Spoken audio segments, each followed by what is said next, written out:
Today we are going to know about a significant development. To the latest estimates from the World Population Review, this possibility has raised that India's 1.417 billion people have surpassed China's population. This news came just after China's National Bureau of Statistics announced that the country's total population declined by 8,50,000 between the end of 2021 and the end of 2022.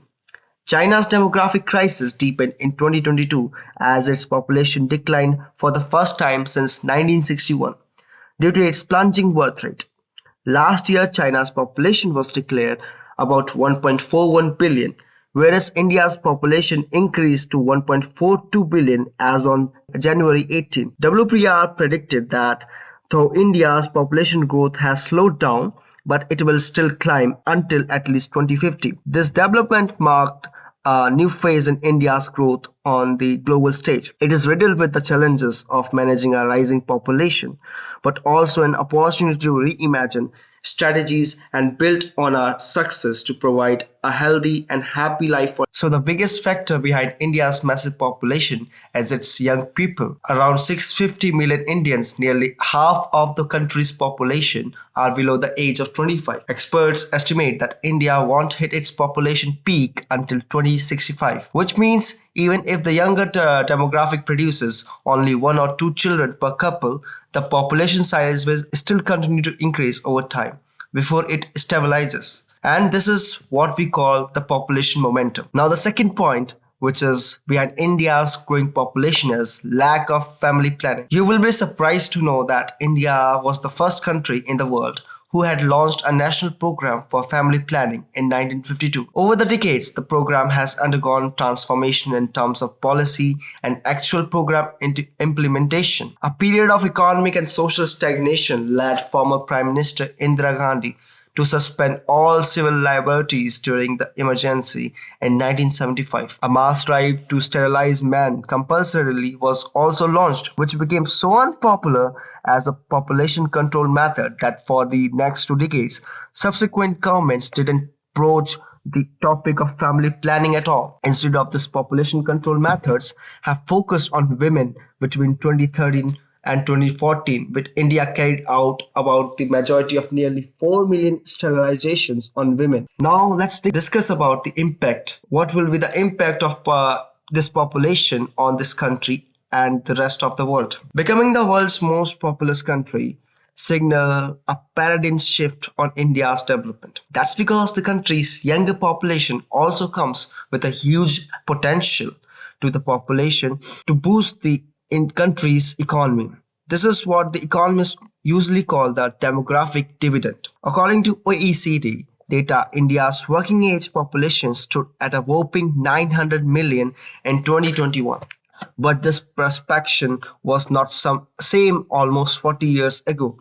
India's population boom was described in menacing terms like population explosion and brain drain, a reference to India's young skilled labor force that migrated to the Western nations in search of better rewards of their potential. Now, concepts have changed over time. Today, this labor force, what we call human resource, became boon to the Indian society. Now, Indians are the CEOs of the multinational companies all over the world. This became source of an economic revolution that gives back $90 billion in the remittances from abroad.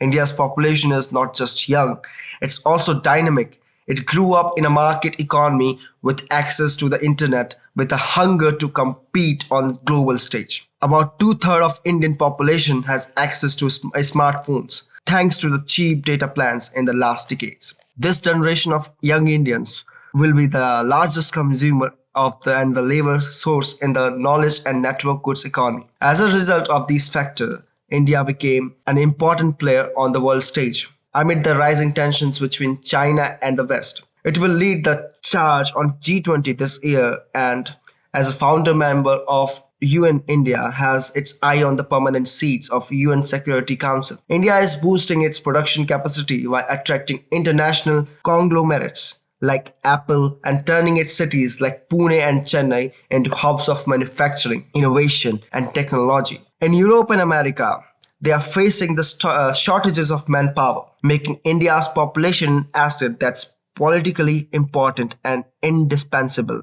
So other countries may be hating India, but they love our market. India's high unemployment rate has hovered around 7 to 8% in the last year.